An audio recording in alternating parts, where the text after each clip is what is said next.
What is going on YouTube? Welcome back to JD's Nerdverse. We're doing a playthrough today of Goldeen / Sea King, the goldfish Pokemon. Go ahead and watch this. Let the games begin. It's our first battle against our rival. Our rival, I named him Sushi, and I named our Goldeen Gold King because I could not think of a good name. So I just blended the two. So it seemed like the most fun. So, playthrough, pretty fun. If you're looking at this, you're seeing some new graphics, some new stuff. I've added some new stuff to the videos, try to give a little more information while I'm playing, and to reinforce what I talk about. So, let's go over the stats of Goldeen real quick. Goldeen starts off with 45 HP, 67 attack, 60 defense, 50 special, and 63 speed. So, not bad stats for a first stage Pokemon. Definitely could be better, but not bad. And those stats actually coincide very well with our moveset. I'll go over the moveset a little bit later, but right now we start the game with Peck. Peck is a normal damaging move. I'm sorry, it physically damage, but it's a flying type move. So it gives us a little bit of advantage in the early game because a lot of things we fight are bug type. And bug type's weak to flying. So it helps us out just a little bit. We also get Tail Whip with it. Tail Whip lowers the opposition's defense by a stage.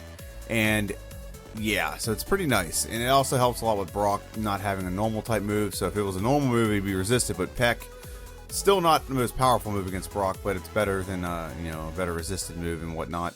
So we move on to our rival fight. Rival number 2. Same picture. Comes out with a Pidgey. Peck will be I think it's a 4-shot on Pidgey. So Pidgey's going to go for the, actually I used Tail Whip a couple times, so it just makes our attacks a little more powerful. And we get the knockout with technically 3 actual hits, but it took about 5 or 6 moves. But we did get Sand Attack, so that's kind of menacing, because now we could potentially lose this battle because we can't hit it. However, one good thing about Goldeen is even though we are grass or water type and he is he's grass type, Peck is a super effective move against Bulbasaur, so not a big deal. So Peck is with a 1 setup on Tail Whip, Peck is a 2-shot. And with a setup on the Sandshrew, Peck is 3, 4, 5, and 6. So we get the knockout on the junior trainer. Now we move on to Brock. Now Brock will be the bigger challenge. Wakanda forever! I'm so glad I found a picture that looked like that because it just reinforces the joke. So we're going to use Tail Whip to soften up Geodude a couple times. And then we're going to use Peck. Peck is not super effective. We are level 18, so we are a couple levels higher than ideal, but I was trying to get this battle done before level 19. Level 19 we get Supersonic, and I was like, you know what, let's try to do it before Supersonic. Let's just try and see if we can get the win. So I did not think we'd get this win because we're down to 11 health going in the Onix. However, Onix gives us a lot more possibilities. He does use Screech. Screech sucks because it lowers our defense. However, when he initiates Bide, we can we can drop his defense significantly. So he's doing it again. So we're going to Tail Whip. Tail Whip drops his defense by a stage every single time. And we can just Peck, and Peck will start getting a little more powerful every time. And so now he's going for the wrong moves, man. If he just went for Tackle twice, he probably would have beat us from the get-go. But we get the win because of some lucky randomness in the game. And then we move on to Route 3. So we also have a little thing for our badges now. So now we have the Boulder Badge. So the moves for this Pokemon, it starts off with Peck and Tail Whip. Peck is 35 base power flying move. 100% accurate. Tail Whip just lowers the opposition's defense. Supersonic confuses the opposition. However, very inaccurate. It's a 55 accuracy. And then we have Horn Attack also as well. So Horn Attack is another move this Pokemon gets that is actually not bad. It's 65 base power. It's not stab or anything, but it is a very powerful normal move to get pretty early. We get it at level 24. 65 base power, 100% accurate. Will come in very handy. Actually in the middle of the Misty fight, ironically. Fury Attack we will not use. Water Gun or Water. Actually, no moves on here we'll use after Agility, except for Agility because it boosts the badge boots. Waterfall wouldn't be too bad, but we get a more powerful water move in Surf shortly after we get Waterfall. So it's kind of I think we get that before we get Waterfall, if I'm being completely honest. So it's not really an effective move for us. It's very powerful for what it is. And it's actually their signature move with this Pokemon. And then the last one's Horn Drill. And if you've ever seen a playthrough before, you'll know how bad Horn Drill is, but I'll go over it anyway. Horn Drill, it's a one-hit knockout if you hit. However, the accuracy is only 30%. It does raise a couple percentage for every level you are than the opposition. And you also have to have the speed advantage If you don't have the speed advantage, you're not gonna win. That's our TM movesets. Now we look, or I'm sorry, HM moveset. Now we got TM movesets. So we just picked up Water Gun, so that one's a very important one to us. Get a nice little stab move. Now our stats do cater to a little more to our physical damaging moves, so that's not the worst thing ever.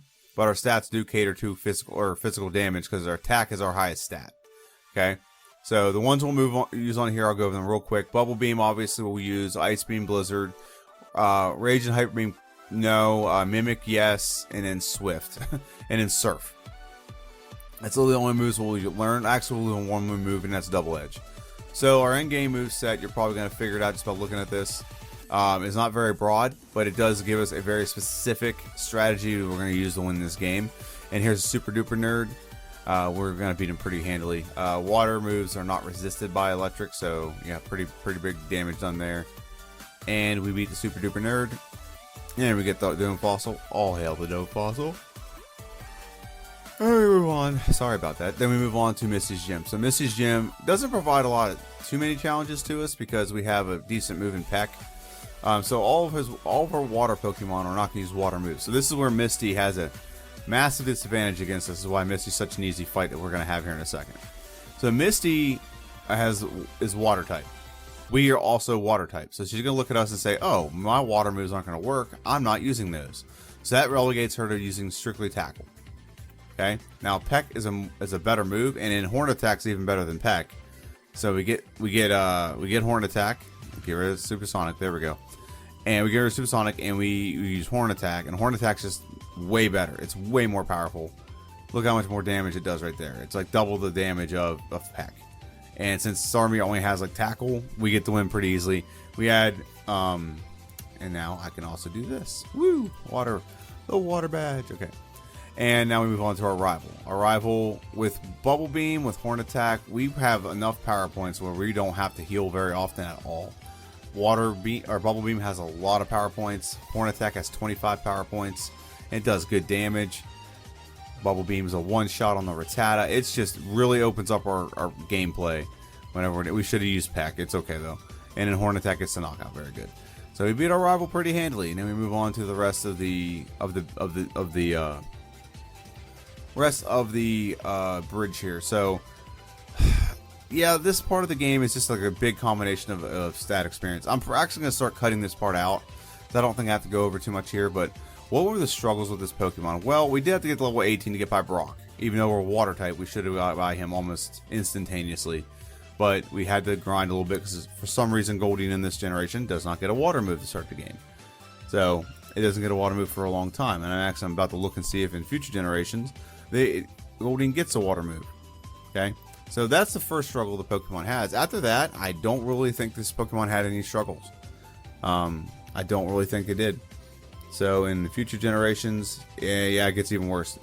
You only get Waterfall. So it's actually weird in second generation because Waterfall is also TM. That's very odd to me. Because Waterfall is a legit TM, and it's actually one of your level up moves. So wow, that's very weird. Okay. So we're on Rock. That's actually incredibly odd to me. This is incredibly odd. So yeah, we're progressing to Bill's house. We don't really have to fight all the trainers along the way, but a decent amount of trainers do need to be fought just to get a little extra experience. It ain't gonna hurt. And with this Pokemon, like I said, we have Water Gun, Bubble Beam that covers all of our type, like Rock type, and we have Peck and Horn Drill. That covers it, or Horn Attack that covers everything else. Decent attacks, we don't take very much damage. A potion or two will heal us up. And like so, here's another hiker, for example. He's got an Onyx, one shot with the Water Gun, done. Good morning, good evening, good night. Moving on. And yeah, these fights are very trivial. So Goldeen has a lot of these fights early. She did have a little bit of struggles early in some regards, like I said before Brock's Gym. But after Brock's Gym, pretty much this playthrough became pretty smooth sailing. So we're fighting the hiker here. The hiker has 3 ground Pokemon in Geodude, Ground Rock, and then 1 Machop. And not very big. Now this trainer here can be tricky, but this is like the perfect Pokemon to take this trainer on. Because this trainer has 2 grass types and a flying type, and we have Horn Attack, and we actually have Peck. So this trainer is very trivial. get the ether, we go talk to Bill. He's turned himself into a Pokemon for some ungodly reason. Why, I'll never know. And honestly, I don't want to know. All I want is to get our SSN ticket so we can go and fight our rival. And once the rival fight commences, we can finally progress a little bit further through the game. So we are going to dig, or we're going to go to escape rope. Very good. That transition was way too slow in this scene. Just going to put that out there. So now we're facing our rival. Our rival comes out and he has Pidgeot. Pidgeot gets knocked out in 2 hits. We knock out the Eradicate in 1 hit. Kadabra comes out, which need to do a physical damaging move, and it should knock it out in 1 shot. Very good. And then you have the last Pokemon, Ivysaur, which Peck does about half. I think Horn Attack would have done the same, even though it's not stab, it's just more powerful. So he beat our rival, and now we're moving on to Lieutenant Trashman Surge. Now Surge is electric type, so this was a huge risk in our playthrough. Okay, comes out with a Voltorb. Okay, Bubble Beam is not a 1-shot, it's a 2-shot. However, and Pikachu, we get to knock out, and Pikachu paralyzes us, and we get to knock out with Pikachu. So here's the problem with this gym: is it's a big risk because we are weak to electric, but electric Pokemon are not resisted to water. So our attacks are still super effective and highly powerful. Okay, and if he'd have gone for Thunderbolt here, I'm pretty sure we'd have lost. But that's why he's Trash Man. That's why he's Lieutenant Surge the Trash Man. So we get another badge. We move on to, I don't know what route this is, but it's basically the route we gotta get to. I think it's like route like 7 or 8, maybe 9. It's the route we gotta get to get to Rock Tunnel. I don't usually show this battle. I'm probably gonna show a lot less of these battles and show more of the landmark fights, except for ones that give us really big issues. As I think it gets a little boring watching one-hit knockout, one-hit knockout, one-hit knockout on these random trainers. But I just wanted to show that there's a little bit of a genuineness that I am playing through. I am like fighting all these battles. I am getting extra levels as needed. I mean, I'm doing all those things. I do have to manage my power points. That is part of the game. So that's like the biggest thing I tell people about this playthrough is, what are the challenges you have? Like, challenges aren't really the Pokemon. Pokemon is going to have what it has, and you can pretty much find a decent workable enough strategy with everyone to get through the game. But the biggest part is allocating resources. So what's a resource? Your money. So for example, how much money we're going to spend on vitamins, how much money we're going to spend on buying moves if we need to buy a move for this Pokemon. For example, like I used to wait to get Lapras to get Surf for Pokemon if I didn't have a Pokemon can learn Surf. That's one example. I used to just go and wait until I got Lapras, or if I had to go somewhere first, I'd just catch myself usually it's a Goldeen actually, and use Surf that way. However, I've recently just went and got the free EV you get in Celadon City and buying a Waterstone. Okay, that's an allocation of resources. I'm willing to spend money on that to save the inconvenience of having to either get this Pokemon and have Surf late, or go catch this Pokemon and waste time doing that. So that's like it's a resource. Money's a resource in this game. There's not an infinite amount. I guess technically you can if you do the Missingo glitch, but it's not an infinite amount of money. You only have so much money, so you gotta be like, okay, do I want to buy potions? Do I want to go get a move from the Rocket Game Corner and sell some coins? So it's just about mitigating and handling your resources in the game, like potions and stuff are resources. So here's Dudley. I like to show his battle. His Dudley in Generation 3, I call him Boomer. I think Boomer is a better nickname. That's just my opinion. And we are moving on to Rocket Game Corner. So at Celadon City really opens up the game for us. Here's why. One, we can go buy some moves. So we can get like Ice Beam. We can get Fly. There's some errands we have to run. So that's why if I were to show the footage, I pause the timer when I get here just to run errands, and I start them up. So that's a handful of things that we can do here. We can also buy vitamins. So I get the vitamins. I think that this Pokemon I gave it to for our special, which is I believe it's a calcium. And the reason why I gave him a calcium, and we level up. Woo! We level up to Seaking. I'll go over the stats of Seaking here in a little bit.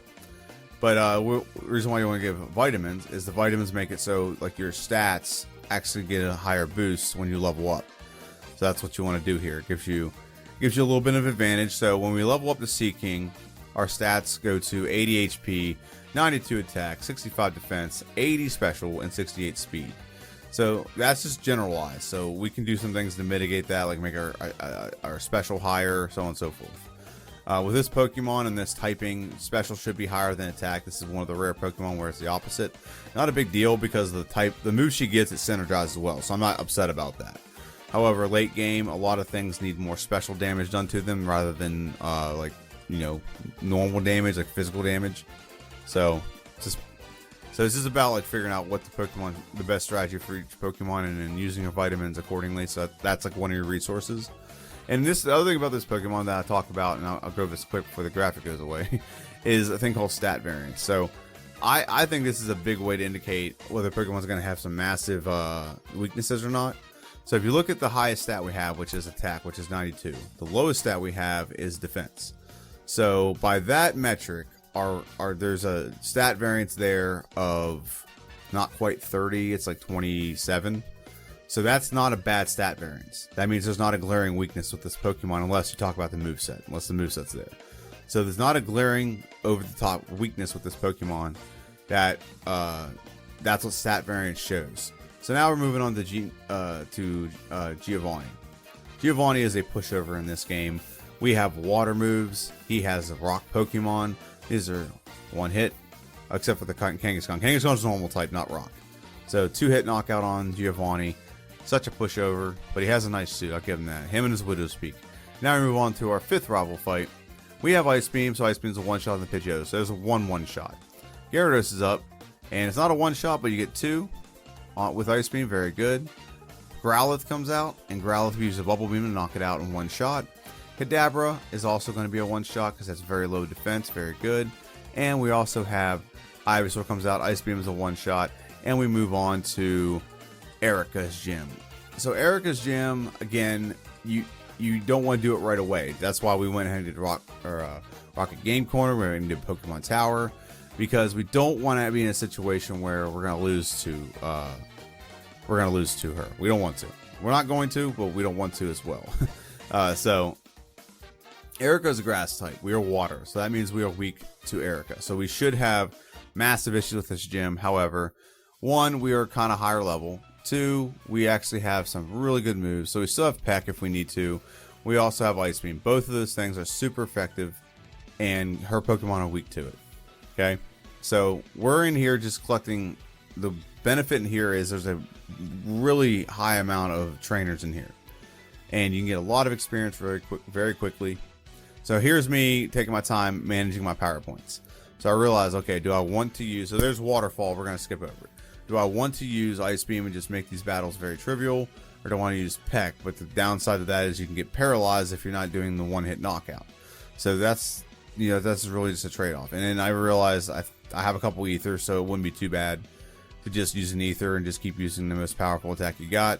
So like I said, Peck is still very effective. Even though it's only a 35 base power move, it's still a very effective move nonetheless. So get one more knockout here. Very good. And is the one-shot? No, she switched out. So, but Peck is not getting the one-shot. This is what I'm talking about. If I use Ice Beam, it would be a one-hit every time. I wouldn't have to worry about taking damage.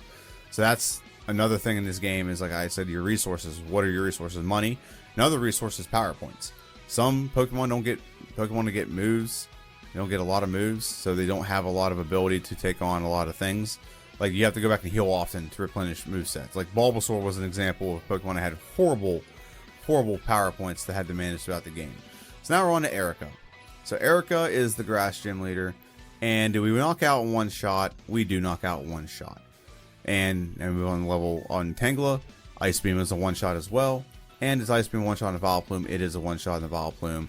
We defeat Erica, we get the Rainbow Badge, and we move on to Koga. So Koga's gym, it's a weird gym. I've said this before, and I'll say the joke again, and I'll say say it as well. I think Koga's trained to be a ringmaster in the circus. He's got in his gym, he's got like 4 jugglers, okay, and he's also got 2 tamers, like lion tamers, okay. So he's got a bunch of jugglers. So that's the only thing that makes sense with this guy. So he's got a bunch of jugglers, and all the jugglers know like psychic moves. Okay, all the jugglers have psychic Pokemon. Okay, so it doesn't make sense. All of his trainers in the gym, except for 2, have pretty much all pure psychic Pokemon. Drowsy's psychic, Kadabra's psychic. The guy we just fought, Hypno, all of those are psychic. Now this guy legitimately should be there. Arbok is poison type. Okay, makes sense. And he's a tamer, so, you know, his circus needs some line tamers or some tamers of wild Pokemon, I guess. Surf is a one-shot, very good. We are paralyzed in this, but it's okay. As long as we can get an attack off, we're fine. We're still bulky enough to take some hits. And then we move on to this next one. We're going to potion it up. We got to heal first, dude. Okay, there we go. Potion it up. Potion it up. Usually I cut this stuff out, but it is what it is. So I was like, I got one left. Don't want to waste one on this. Okay, guess I am. I thought maybe I had another super potion. So here's another one. We're training here. So the reason why I'm fighting all the trainers in here, I don't have to. You really don't have to fight like 2. But the reason why I'm fighting all the trainers in here is just to make sure we have enough levels to get through this. We don't have our stat modifying move yet. We will get that. We'll get that here in a little bit. But we get the stat modifying move very late with this Pokemon compared to other Pokemon. So yeah, we're just trying to make sure we have enough levels to get through the battle. I don't want to have to sit here and refight Koga over and over and over again. He can be trolly in that regard. He has some pretty weird stats. So there's Koga. We're taking on Koga right now. He is the poison type gym leader. He's going to come out with a Coughing.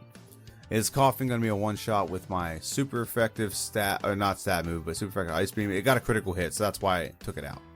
Ice Beam, not a one-shot on the Muck, but Surf, the combination of Surf and Ice Beam, they're doing about the same, I guess. Is a 3-shot. Very good. We level up again. Surf is a one-shot on the Coughing. I didn't see if that was a critical hit or not. I think Surf is just a better move because it is just does more damage. So with that, we get the Soul Badge, and we move on to Blaine's gym. So speaking of another weird gym, we got one trying to be a trainer. So I have a theory. I'm gonna go ahead and go over this theory. I think Blaine. It says in this, if you play the second generation of this game, Pokemon Silver, Gold, and Crystal, you can come across Blaine, and Blaine will actually say, "Oh, there's a volcano that went up." Okay, there's no volcano here. So what really happened? I think Blaine stole some tech that he didn't know what to do with, and he accidentally blew up the island. So if you look in here, all that we have nerds in here. So a bunch of nerds working on some tech stuff. This is another nerd. And by the way, we steamroll through these guys. These guys are easy level up points. So I just take them and we steamroll right through this gym. Again, we're gonna run out of power points, but it's okay. We got ethers. But then you look at the rest of the people in here as burglars. So you have one of two things going on here. Either Blaine is, using scientists to come up with some stuff. I don't know what he's trying to do with his experiments, but either burglars are breaking in to steal his tech, or the burglars work for him. They steal tech from someone else, and the scientists try to figure out the tech. So I think there's something going on here. I think it's a bigger thing than people realize. But I think there's something going on with Blaine. I think he's the reason why the island blows up, not because of a damn volcano. There's no volcano anywhere here. Okay, so not because of some stupid volcano. I think it blows up because of his negligence with playing with all of his tech stuff. So anyway, so that's my theory. I think that Blaine has something to do with it. I think the quote unquote volcano wasn't a volcano. It was him messing around with some technology, and it exploded. So Dr. Robotnik Blaine comes out with a Growlithe. He has a really nice tie, I'll give him that. But he really looks like Dr. Robotnik with a little bit of Slim Fast. Okay, so it's the 3 knockouts and an Arcane. It is not a one-shot. Wow, it's kind of insane that we're actually not even higher level than Blaine's Pokemon. That's what's weird right now. We usually are way over leveled on that. But we beat Blaine. We get the Fire Gem badge, and we move on to face our 6th rival fight. Usually one of the more complicated rival fights in the game. So Ice Beam's a one-shot, very good. We still don't have our stat modifier, so we gotta face him straight up. Horn Attack will be, Horn Attack would have been a 3-shot. Surf does not do as much as I needed, but it's still a combination of a 3-shot. Surf is a one-shot with Growlithe, very good. Alakazam comes out. Horn Attack should be a one. It's not a one-shot. Darn. Okay, so that we're kind of outpacing that attack, or that attack's kind of like it has a shelf life. Ice Beam's a 2-shot. We survive on 2 health. Very good. We beat our rival, and we move on to Giovanni. So Giovanni and his Widow's Peak comes out with the Nidorino. This would be a clean sweep of his entire team. Kangaskdan, maybe not Kangaskdan. Kangaskdan's pretty bulky. Okay. Rhyhorn's a one-shot, and then Nidoqueen comes out. Do we one-shot the Nidoqueen? We do one-shot the Nidoqueen. 4 up, 4 down. Good morning, good evening, good night. We beat Giovanni. We move on to Sabrina. Sabrina and her whip. She comes out with a Kadabra.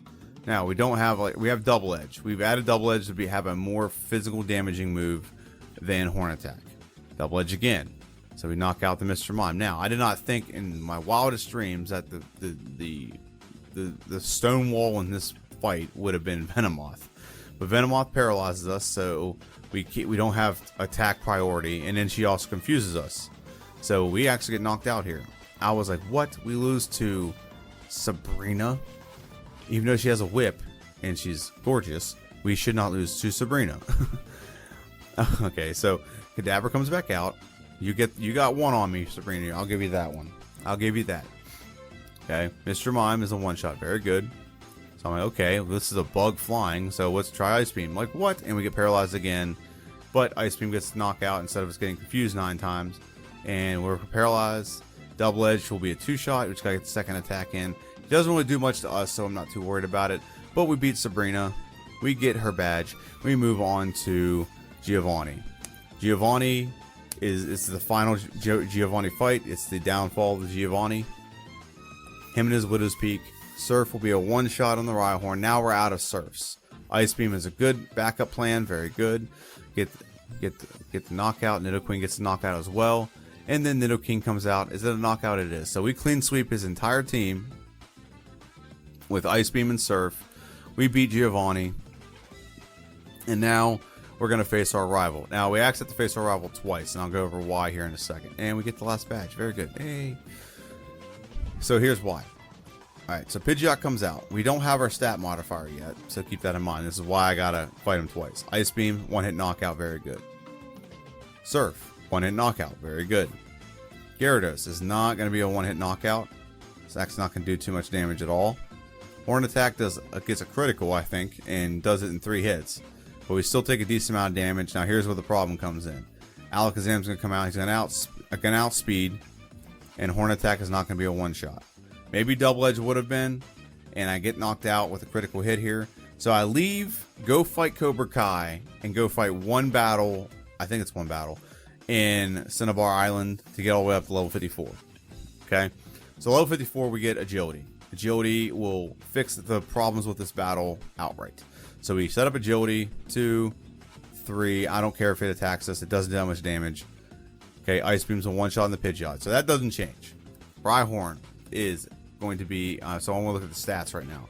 So our speed is 113, special is 131, and attack is 132. So that's where we're at stat-wise. Okay, so we have a better special, better speed, and we've outpaced our defense, so all that good jazz. So I just wanted to see where we're at stat-wise. So Surf is a 1-shot, very good. Gyarados, I don't think we 1-shot Gyarados. There's nothing we have that can 1-shot it. Double Edge gets close, but we 2-shot the Gyarados, very good. Surf is a 1-shot on the Growlithe, and an Alakazam. It is a 1-shot, so we're down to 55 health. We need the 1-shot to win this. Darn it, but gosh darn lucky us. He decides to use a potion, which is so lucky to us. If he used anything else, we'd have got knocked out. So Lorelei is the first Elite Four member we have to face. So we're going to set up Agility.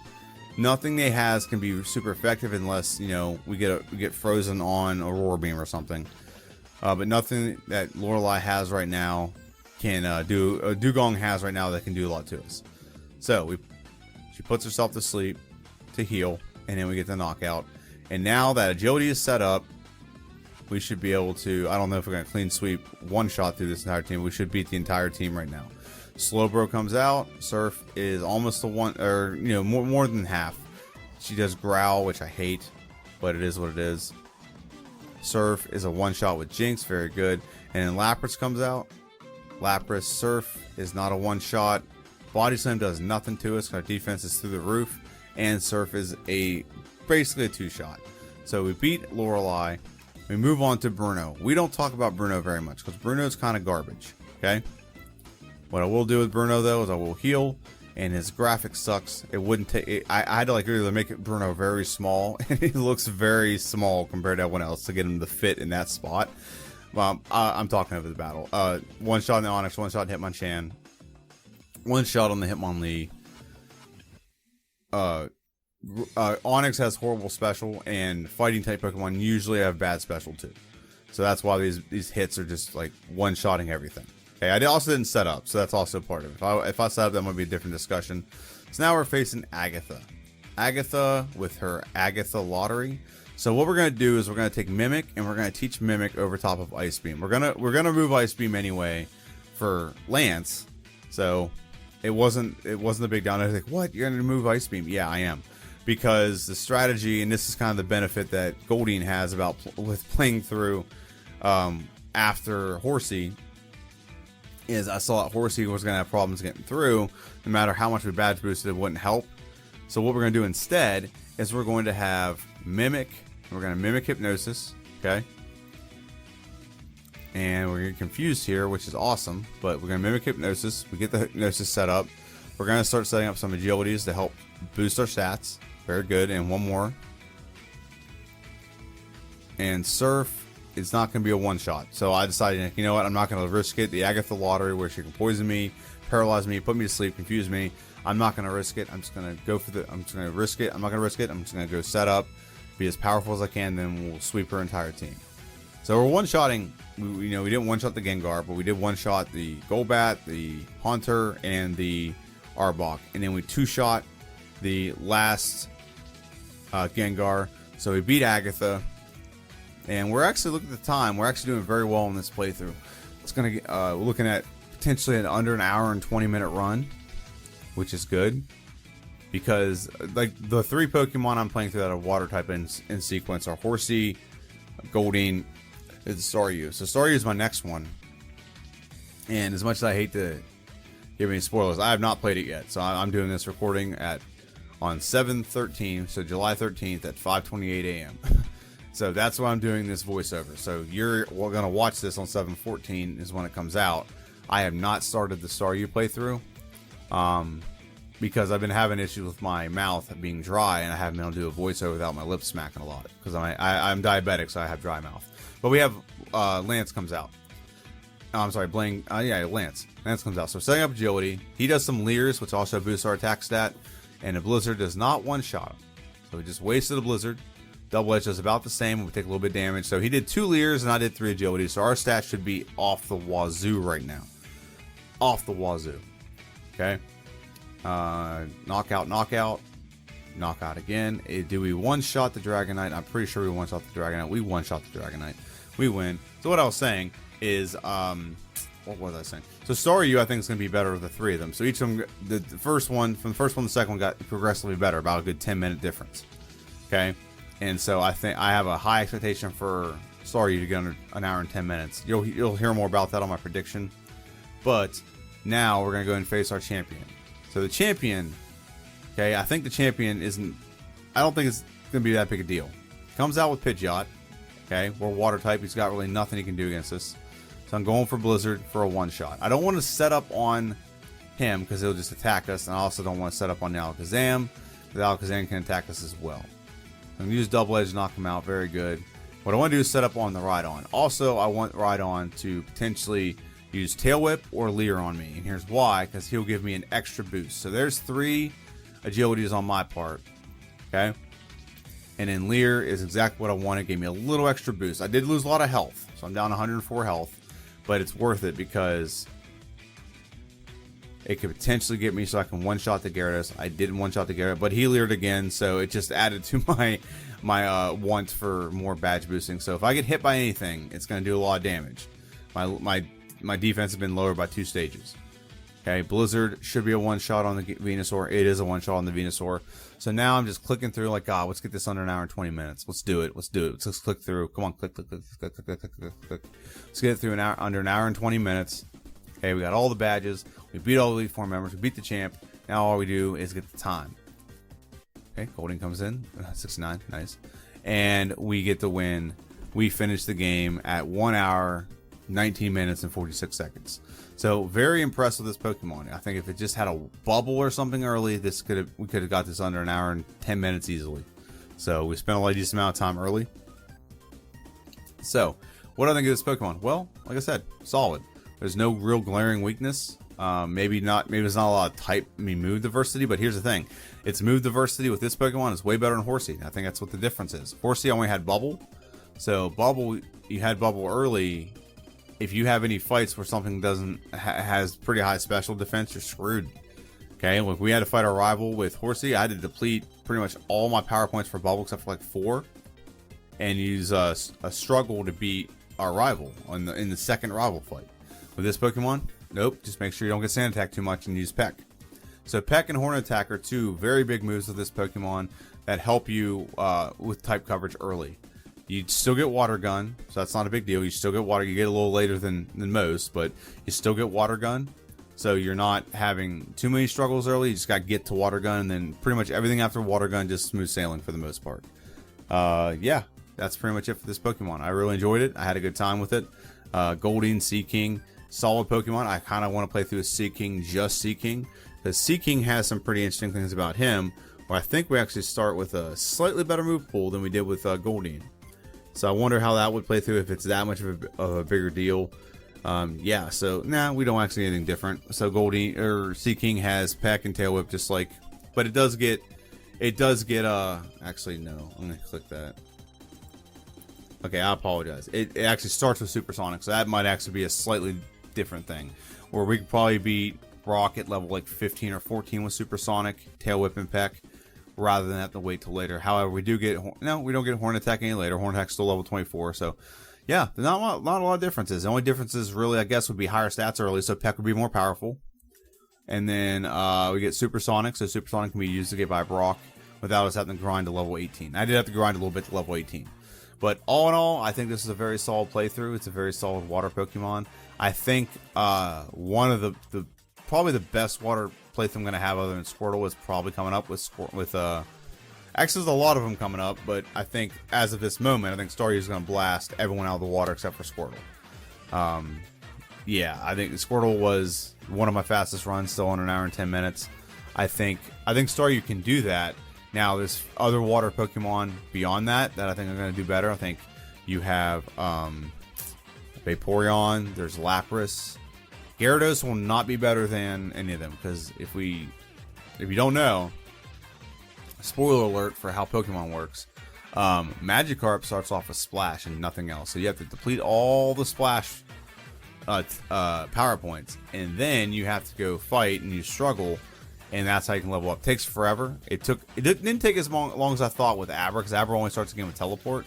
So you had to literally run away from every battle with Teleport until you ran out of those, and you can use struggle. So Magikarp will be worse than that. I don't know how much worse it'll be. We'll see. But we have to at least get level 20 before we can get by Brock. You cannot get by Brock with Magikarp at level 19. It just can't be done. So I'm getting way ahead of myself, and I'm blabbering. So I hope you liked this video. Please, if you did, please hit the like, share, and subscribe button down below. Like I said, it's a one-man wrecking crew. I do this by myself. And yeah, that's it. I want to thank everyone for watching. The next video next week, a week from today, is going to be Staryu. So be sure to check out the prediction video on Monday, so you know the stats, the moves, all the rundowns for it. I'll go over that and what my predictions are on Monday. So everyone have a good one, and see ya.